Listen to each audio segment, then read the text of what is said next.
नमस्तेऽस्तु भगवन् विश्वेश्वराय महादेवाय त्र्यम्बकाय त्रिपुरान्तकाय त्रिकाग्निकालाय कालाग्निरुद्राय नीलकण्ठाय मृत्युञ्जयाय सर्वेश्वराय सदाशिवाय श्रीमान् महादेवाय नमः।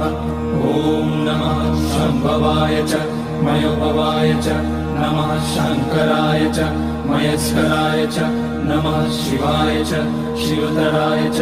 ॐ त्र्यम्बकं यजामहे सुगन्धिं पुष्टिवर्धनम् उर्वारुकमिव बन्धनान् मृत्योर्मुक्ष्यमामृतात्। नागेन्द्रहाराय त्रिलोचनाय भस्माङ्गराय